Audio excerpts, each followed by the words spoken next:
Hello ಮಕ್ಕಳೇ, ಹೇಗಿದ್ದೀರಾ ನೀವೆಲ್ಲ? ಈ ದಿನ ನಾನು ಒಂದು ನೀತಿ ಕತೆ ಹೇಳ್ತೀನಿ, ಕೇಳಿ. ಒಂದಾನೊಂದು ಕಾಲದಲ್ಲಿ ಒಂದು ಕಾಡು ಇತ್ತು. ಅಲ್ಲಿ ಹುಲಿ, ಸಿಂಹಗಳು ಎಲ್ಲ ಬೇರೆ ಕಡೆ ವಲಸೆ ಹೋಗಿ ಇರೋಕ್ಕೆ ಶುರು ಮಾಡಿದ್ರು. ಹಾಗಾಗಿ ಅಲ್ಲಿ ಆನೆಯ ನೇತೃತ್ವದಲ್ಲಿ ಎಲ್ಲ ಪ್ರಾಣಿಗಳು ಹುಲಿ, ಸಿಂಹಗಳ ಭಯವಿಲ್ಲದೆ ಸಂತೋಷದಿಂದ ಬಾಳುತ್ತಿದ್ದವು. ಕಾಡಿನ ಪಕ್ಕದಲ್ಲಿ ಇರುವ ಊರಿನ ಮನುಷ್ಯರು ಆಗಾಗ ಪ್ರಾಣಿಗಳಿಗೆ ತೊಂದರೆ ಕೊಡುತ್ತಿದ್ದದ್ದು ಬಿಟ್ಟರೆ ಅವು ಸುಖಿ ಜೀವಿಗಳಾಗಿದ್ದವು.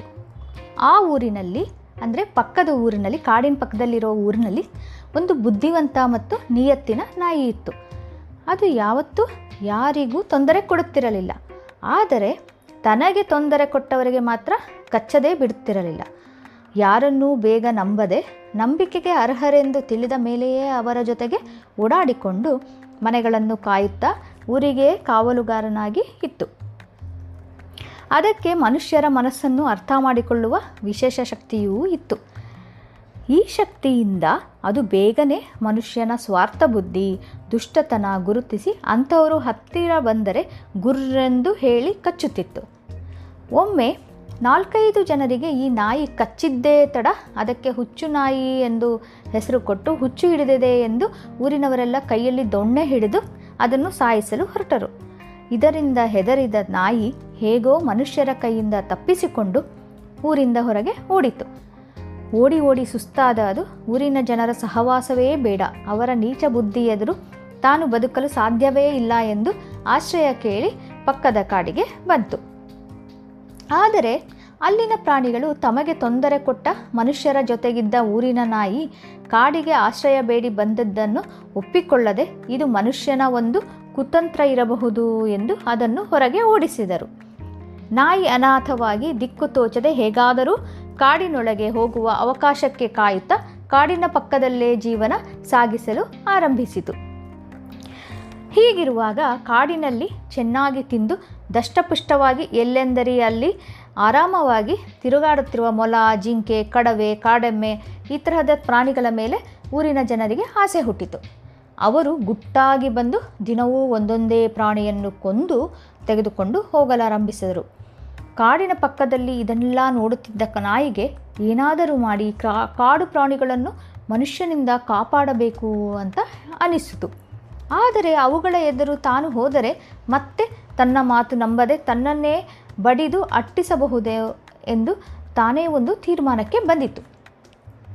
ಜನರು ಕಾಡಿನೊಳಗೆ ಬಂದು ಪ್ರಾಣಿಯನ್ನು ಬೇಟೆಯಾಡುವಾಗ ನಾಯಿ ಅವರ ಮೇಲೆರಗಿ ಮನಬಂದಂತೆ ಕಚ್ಚಲಾರಂಭಿಸಿತು. ಮೊದಲು ಹೆದರಿದ ಜನರು ನಂತರ ತಿರುಗಿ ಬಿದ್ದು ನಾಯಿಯ ಮೇಲೆ ಪ್ರತಿದಾಳಿ ಮಾಡಿದರು. ಹೆದರದ ನಾಯಿ ಅವರನ್ನು ಬಿಡದೆ ಕಚ್ಚತೊಡಗಿತು. ಈ ಗಲಾಟೆಯ ಸದ್ದು ಕೇಳಿ ಓಡಿ ಬಂದ ಪ್ರಾಣಿಗಳಿಗೆ ನಿಜ ವಿಷಯ ಏನು ಎಂದು ಅರ್ಥವಾಯಿತು. ತಕ್ಷಣ ಅವರ ರಾಜನಾದ ಆನೆ ಮನುಷ್ಯರನ್ನು ತುಳಿದು ಕೊಂದು ಹಾಕಿತು. ಬುದ್ಧಿವಂತ ನಾಯಿ ತನ್ನ ಪ್ರಾಣವನ್ನೂ ಲೆಕ್ಕಿಸದೆ ಪ್ರಾಣಿಗಳ ರಕ್ಷಣೆಗಾಗಿ ನಿಂತಿದ್ದರಿಂದ ರಾಜ ಆನೆ ನಾಯಿಯನ್ನು ಕಾಡಿನೊಳಗೆ ಸೇರಿಸಿಕೊಂಡು ತನ್ನ ದಂಡನಾಯಕನನ್ನಾಗಿ ಮಾಡಿತು. ಅಂದಿನಿಂದ ಪ್ರಾಣಿಗಳು ಆನೆಯ ನಾಯಕತ್ವದಲ್ಲಿ ಮತ್ತು ನಾಯಿಯ ರಕ್ಷಣೆಯಲ್ಲಿ ಮನುಷ್ಯರ ತೊಂದರೆಗೆ ಹೆದರದೆ ಒಗ್ಗಟ್ಟಾಗಿ ಅವರಿಗೇ ಸರಿಯಾದ ಪಾಠ ಕಲಿಸುತ್ತಾ ಸಂತೋಷದಿಂದ ಬಾಳಿದವು.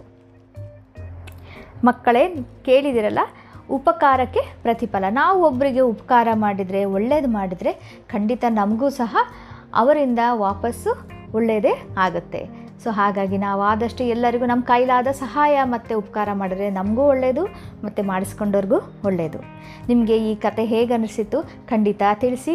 ನನ್ನ Facebook page story time with Nalini, ಅಲ್ಲಿಗೆ ಬಂದು ನೀವು ಕಾಮೆಂಟ್ಸ್ ಹಾಕ್ಬೋದು. ಹಾಗೆಯೇ ಮತ್ತೆ ನಾನು ಇನ್ನೊಂದು ಈ ಥರದ್ದೇ ಒಂದು ಚೆನ್ನಾಗಿರುವ ಪ್ರಾಣಿಗಳ ಕತೆ ಅಥವಾ ಯಾವುದಾದ್ರೂ ಇಂಟ್ರೆಸ್ಟಿಂಗ್ ಕತೆನ ತೊಗೊಂಡು ಬರ್ತೀನಿ ನಿಮ್ಮೊಂದಿಗೆ. ಮತ್ತೆ ಬರ್ತೀನಿ ನೆಕ್ಸ್ಟ್ ವೀಕು. ಅಲ್ಲಿ ತನಕ ನೀವು ಟೇಕ್ ಕೇರ್ ಮತ್ತು ಟಾಟಾ, ಬಾಯ್ ಬಾಯ್. ಚೆನ್ನಾಗಿ ಕುಣಿದು ಆಟ ಆಡ್ಕೊಂಡಿರಿ, ನಲಿದಾಡಿರಿ. ಖಂಡಿತ ನೆಕ್ಸ್ಟ್ ವೀಕ್ ಮತ್ತೆ ಬರ್ತೀನಿ. ಬಾಯ್ ಬಾಯ್.